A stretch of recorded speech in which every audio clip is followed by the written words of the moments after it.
Berbicara mengenai India, memang tidak ada habisnya. India, negara yang megah dan penuh sejarah di Asia Selatan, memiliki daya tarik tak tertandingi sebagai negara dengan penduduk terbanyak kedua di dunia. India bukan hanya sebuah destinasi, melainkan kisah hidup yang tak terpahat dalam keberagaman budayanya.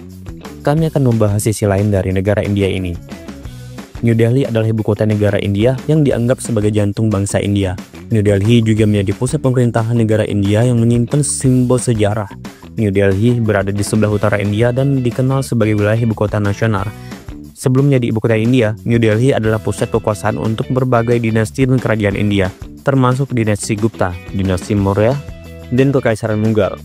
Selama musim panas, New Delhi mengalami iklim panas musim semi dengan suhu mencapai 40 derajat Celcius. Sementara musim dingin di New Delhi terjadi pada bulan November hingga Februari dan cenderung sejuk dengan suhu turun hingga 5-10 derajat Celcius. Sebagai ibu kota, New Delhi memiliki sistem transportasi yang canggih, termasuk sistem metro modern yang memudahkan perjalanan di seluruh kota. Tak hanya itu saja, terdapat transportasi seperti layanan bus, taksi, dan ojek daring untuk membantu masyarakat dan wisatawan bergerak dengan mudah. Sementara dalam bidang perekonomian, New Delhi memiliki sektor-sektor seperti perdagangan, jasa manufaktur, dan pariwisata yang membantu pertumbuhan ekonomi di kota ini. New Delhi adalah kota terpadat dan terkumuh kedua di dunia. Pada tahun 2021, ibu kota India adalah rumah bagi 31,1 juta manusia. Kota New Delhi adalah tempat paling tidak aman bagi perempuan. Hal itu sesuai dengan survei yang dilakukan oleh sejumlah pakar tentang isu-isu perempuan, yakni oleh Thomson Reuters Foundation. Berdasarkan hasil survei tersebut, disimpulkan New Delhi berbahaya bagi kaum perempuan lantaran dua hal. Pertama, yaitu kekerasan seksual di kota New Delhi yang kerap terjadi bahkan di semua usia. Kedua, perdagangan manusia. Dikatakan juga bahwa New Delhi adalah tempat paling berbahaya karena kerap ada perdagangan manusia. Islam di India adalah agama kedua terbesar setelah Hindu, dengan sekitar 14,6% atau 28,57 juta jiwa dari total penduduk sebanyak 1,43 miliar jiwa pada tahun 2024 memeluk agama Islam. Menurut data terbaru dari PBB, Islam memasuki India melalui berbagai jalur, baik formal maupun informal. Islam telah ada di India melalui jalur informal, dengan sedikit informasi tentang masuknya Islam secara formal pada abad ke-7, ketika Khalifah Umar bin Khattab mengirim ekspedisi ke India untuk menyebarkan Islam. Nah, selanjutnya pada abad ke-14, Islam semakin meluas di India melalui penaklukan oleh Timur Leng, seorang penakluk dan penguasa Islam Asia Tengah. Beberapa wilayah di India memiliki populasi muslim yang signifikan, seperti Uttar Pradesh dengan populasi muslim sekitar 19,26% menjadi salah satu wilayah dengan jumlah muslim terbanyak. Selain itu, West Bengal, Bihar, Assam, dan New Delhi juga memiliki jumlah populasi muslim yang cukup besar. Mayoritas muslim di India mengikuti mazhab Hanafi, salah satu dari 4 mazhab Sunni. Selain itu, kebanyakan muslimah di India tidak menggunakan mukena saat sholat karena pakaian sehari-hari mereka sudah memenuhi syarat sahnya sholat dalam ajaran Islam. Meskipun demikian, beberapa wilayah di India belum memiliki ruang khusus untuk perempuan di masjid. Namun, hal ini tidak menghalangi muslimah untuk melaksanakan sholat di masjid.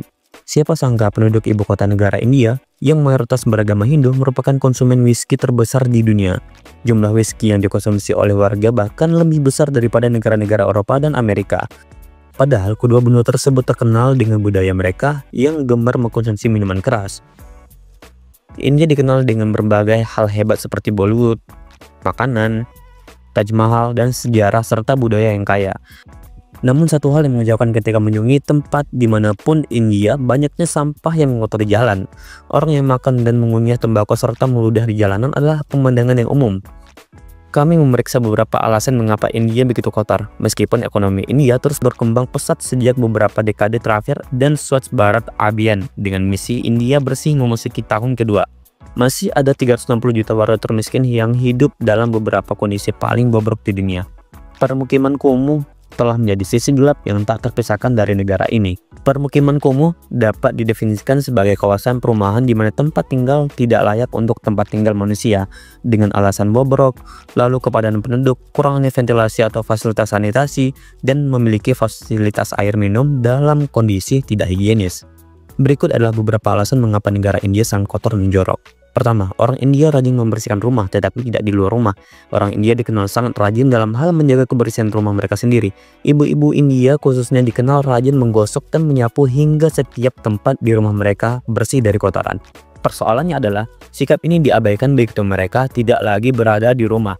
Orang India pada umumnya cenderung merasakan bahwa pemeliharaan jalan dan fasilitas umum adalah tanggung jawab orang lain. Mentalitas ini tertanam dalam pengasuhan mereka. Kedua, yaitu kemiskinan di India. Meskipun India merupakan salah satu negara yang ekonominya tumbuh cepat dan angka kemiskinannya sedang menurun, masih banyak orang miskin. Dengan kemiskinan yang meluas, banyak warga India yang tidak membuang sampah pada tempatnya. Hal seperti inilah yang membuat India menjadi negara jorok dan terkotor, karena hilangnya tingkat kesadaran warganya akan kebersihan dan lingkungan sekitar. Ketiga, overpopulasi. India merupakan salah satu negara terpadat di dunia dengan lebih dari 1 miliar warga. Hanya Cina yang memiliki populasi lebih tinggi, dengan hanya 1/4 dari populasi India. Dengan jumlah penduduk yang begitu banyak dan infrastruktur yang tidak memadai untuk rumah yang nyaman untuk mendukung kebutuhan mereka, sampah merupakan konsekuensi yang tak terhindarkan dalam lingkungan tersebut. Banyak orang dari pedesaan juga bermigrasi ke kota-kota besar seperti Mumbai dan Delhi setiap tahun mencari pekerjaan atau masa depan yang lebih baik. Tetapi mereka akhirnya tinggal di daerah kumuh yang dibangun dengan lembaran plastik dan batang bambu tanpa fasilitas drainase atau pembuangan limbah yang layak.